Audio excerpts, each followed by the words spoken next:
Good afternoon and welcome to More Tea Minister. My name is Ian. Today's video is a little bit out of the ordinary. First of all, it's not going to fall into our usual schedule of a video every 2 days. This is an extra video just because I had a bit of free time and I wanted to talk about a tea with you and review one. And that's the other thing that makes today's video a little special, because I'm going to be talking about what is one of my favorite teas. One of the great ironies I find about people's individual tastes, and mine is no different, is that we can find two things or more than two that might seem radically different and both find them appealing, albeit perhaps for different reasons. And so the same is true of tea as it is for music, as it is for lots of different things. Today we're going to be looking at a tea that is about as far away from my usual green oolongs or my bancha teas as it's possible to get. We're going to be looking at a dark tea from China, and it's my very favorite one. It's a kind of tea called fu tea or fu cha, and because it often comes, well, it's almost exclusively in a compressed brick form, it's called fu Zhuan tea, the Zhuan part meaning the brick. Now, what distinguishes fu cha is the presence of a mold, the golden flowers mold, within the tea. In a lot of cases, it's injected, the tea brick is inoculated with spores of the mold so that it can grow within the brick, although back in prehistory, the appearance of this mold on a tea was a happy accident, at least to begin with, although I'm sure very soon it was recognized as something desirable, and that would be desirable, and ultimately something that would be engineered. Now, we don't want to talk much about the golden flowers mold, or Jinhua as it's properly known, because I'm sure you'll be able to find out lots of information about that on the internet if you're interested. I just wanted to begin with today by showing you some of my very humble stash of fu Zhuan tea in its different forms, and hopefully in that way we can avoid some pitfalls and not pick up something that isn't fu Zhuan by mistake. So first of all, just to be confusing, here is something in a cake shape that is fu Zhuan. I don't know what cake would be. I think it's being something like that, but the point is this is compressed fu cha. It just so happens to come in this cake or slice of a cylinder shape, and the same is true of this one here. These two make up a prize-winning pair. So that's one form of fu cha. Sometimes it can come sealed instead of being in paper like those, and so we have this one which comes in a rather nice tin, and as you can see, I haven't actually opened the tin yet, so that's something to look forward to. Sometimes you have tea that comes in a brick that isn't fu Zhuan, so we have here a very small, I think it's 200-gram brick of Tianjian, but that's in a compressed brick form. So we need to be careful if you're thinking, oh, that's a nice small brick of fu Zhuan as a kind of sample size. That isn't actually fu Zhuan. I have here on the other end of the scale, from a very small brick to this one is a kilo size, and what's distinctive about this one is that the base material, the Mao Cha that goes into this brick, is not the standard one that's usually used in fu cha. It's actually pu'er tea, and I think this is the raw pu'er version, and I am very tempted to buy the other kilo version, which is the one made out of ripe pu'er. The point is, sometimes the base material, while still being fu cha, can differ as well.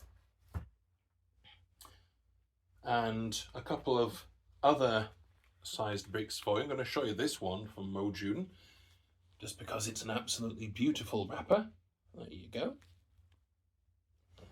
And just to be confusing, two more.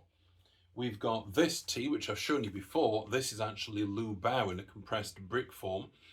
A golden flowers inoculated, or at least this Lu Bao brick has got golden flowers in it or on it. So again, be careful, just because it's a compressed brick doesn't mean that it's Fu Cha. And finally, we have one here, which you might be able to tell from the writing, if you're good at foreign languages. This isn't actually, strictly speaking, for the Chinese market. This is a brick of tea that's for, well, it was traditionally for the Tibetan market. So you have a brick of tea that's a very different kind of style and material as well. What I'm going to do now is show you the piece of tea that we're going to be using, because very often, especially when people don't know whether they're going to enjoy a particular kind of Fu Cha, the brand, or the particular style or specimen, it makes more sense to buy a sample. So that's what we have in front of us here. This is a sample from the 2017 Gao Ma Er Xi Liang Bai Dan Fu Brick Tea of Hunan from Hunan sourcing. And I'm going to show you a close-up later, but what we have here is a corner.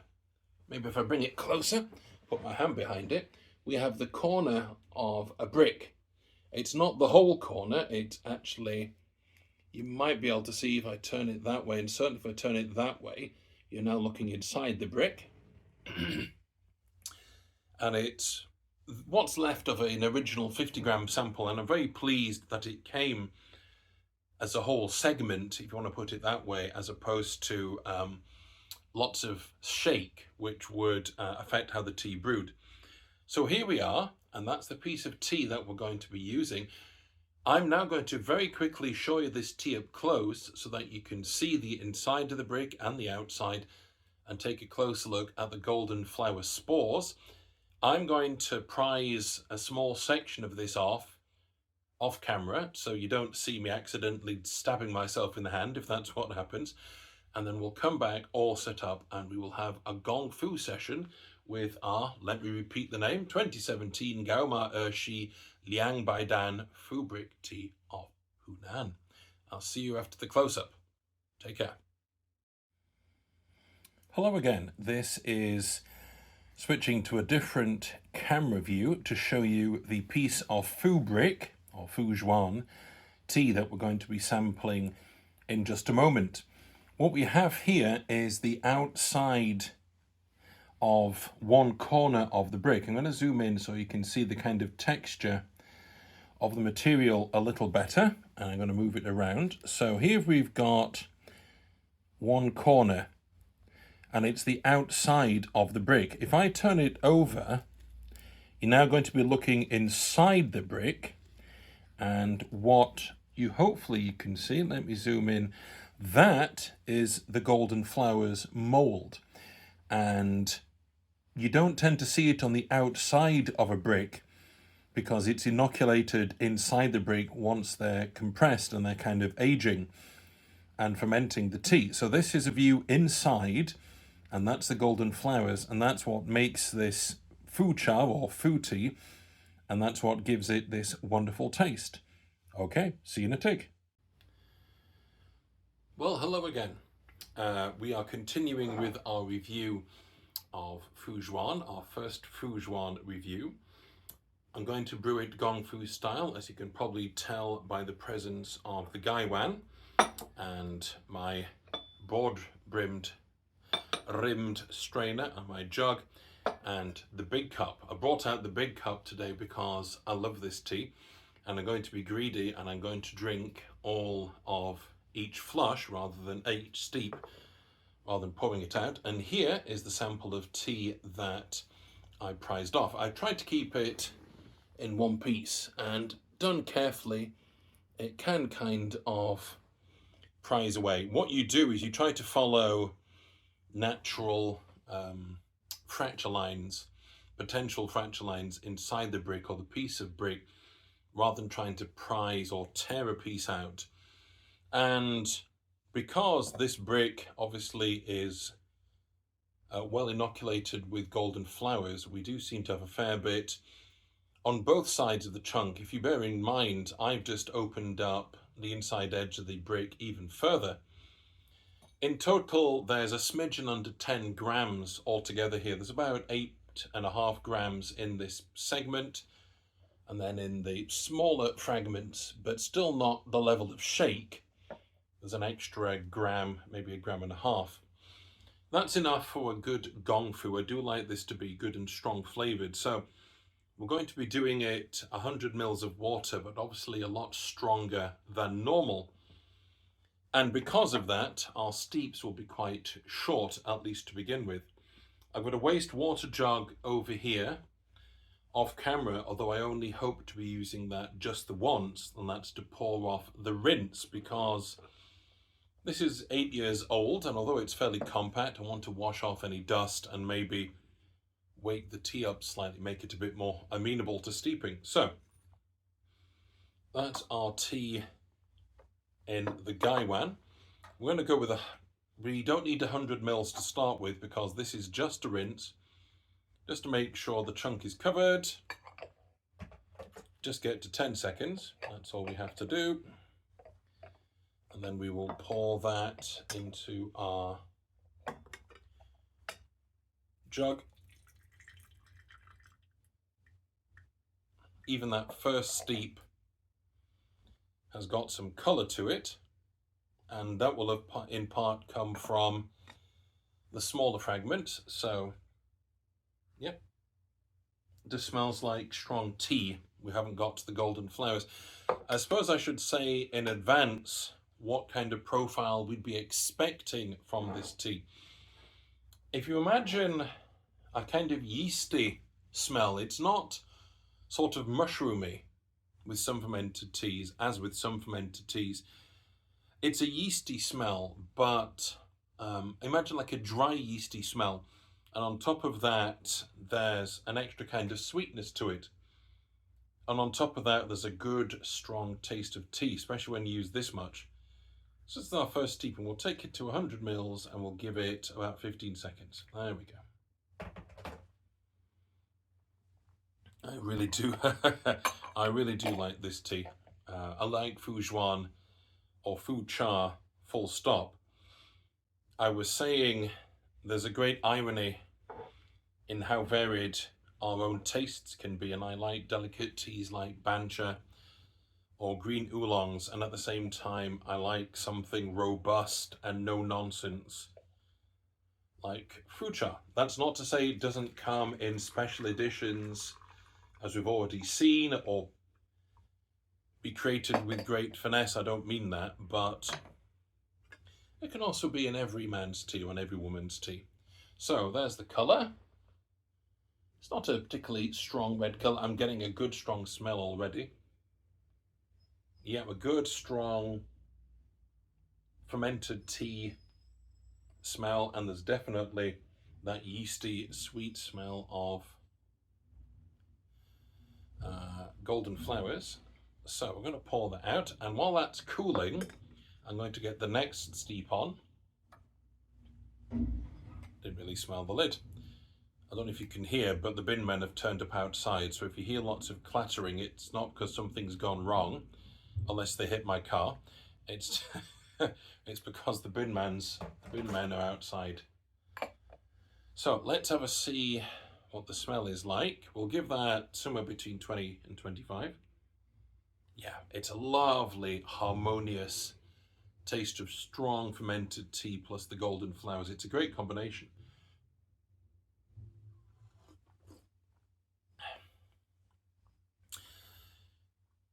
I find that you can make it strong, as in you can have a highly concentrated tea, in other words, quite a high ratio of tea to water, but it can oversteep if pushed. So a lot of guides say, oh, these teas are hard to oversteep. I find quite the opposite is true. You have to treat them with a bit of respect if you want to get the best out of them. There we go, that's our next one. So now we've got them queuing.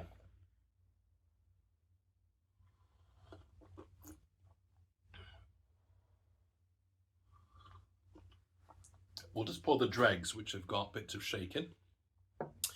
Before we come to try our next one, let's get Arthur. It's so warming. It's not just that it's hot tea, it's just the nature of the tea I find to be very warming. right from the off.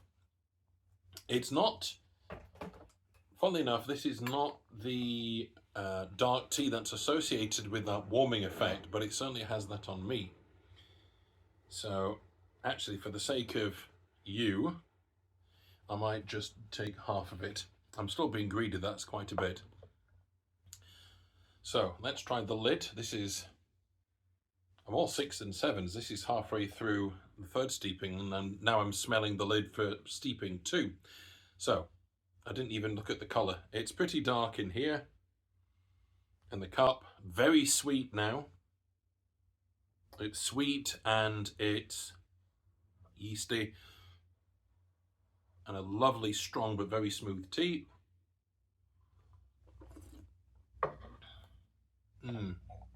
It's really complex. All the flavours are out there mingling, the yeast, the tea, the sweetness. They're all out there in full force. Make sure I don't pour boiling water over myself. There we go. Because that is water at 100 degrees and we don't want any of that. So let's finish off this tea. It's actually really getting to be quite complex now.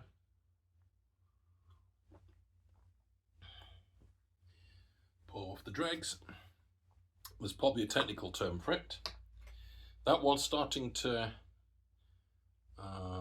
get about as far as we can before it oversteep. So I'm going to bring the time back a bit.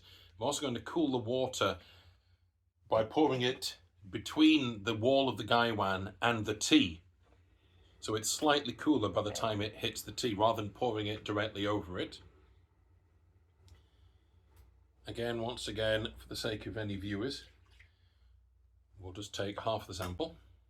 I can always finish the last steepings off camera. Again, I haven't shown you the colour. Again, incredibly dark, potent tea, really potent tea.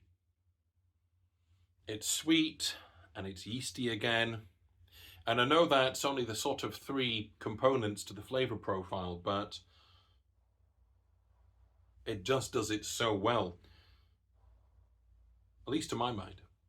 And it's that golden flowers, that sweet yeasty element that makes Lu Bao enjoyable. Without it, I just can't get on with any form of Lu Bao. But in this form, sorry, beg your pardon, but with golden flowers, Lu Bao becomes a very different beast.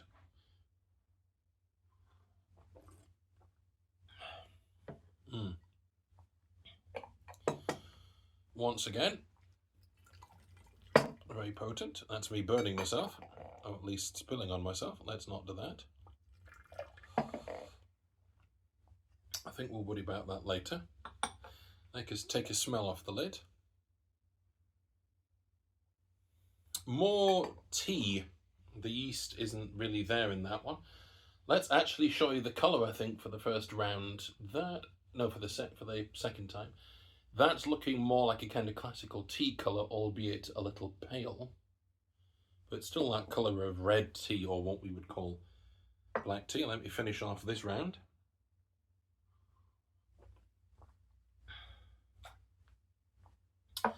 So let's try this one without burning myself.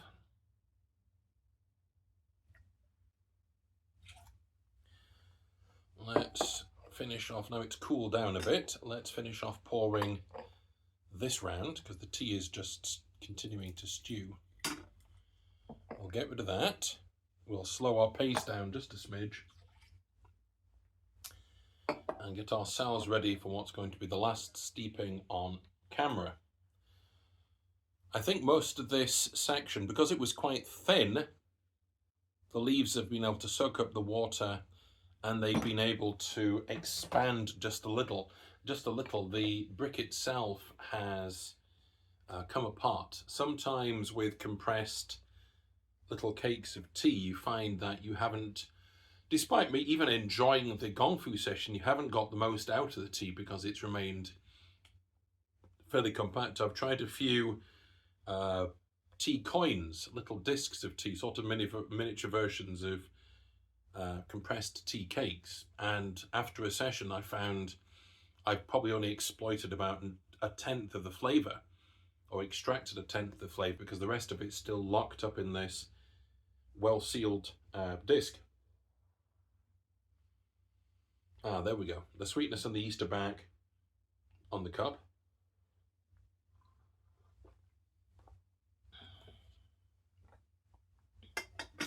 Almost a herbal quality there, and I think that's simply the strong tea. This is why people use a tea tray for wastewater, or at the very least a tea towel, because I'm making an almighty mess here.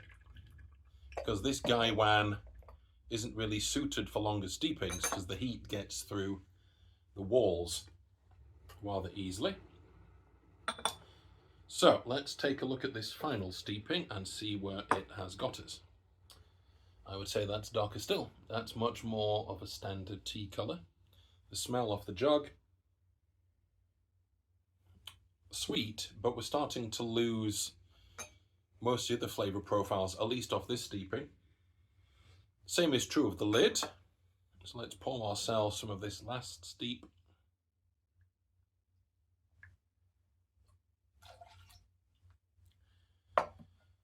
Off the cup. Oh, it's rich. Even if the different elements of the flavour profile have toned down a bit, it's still just wonderfully smooth and harmonious.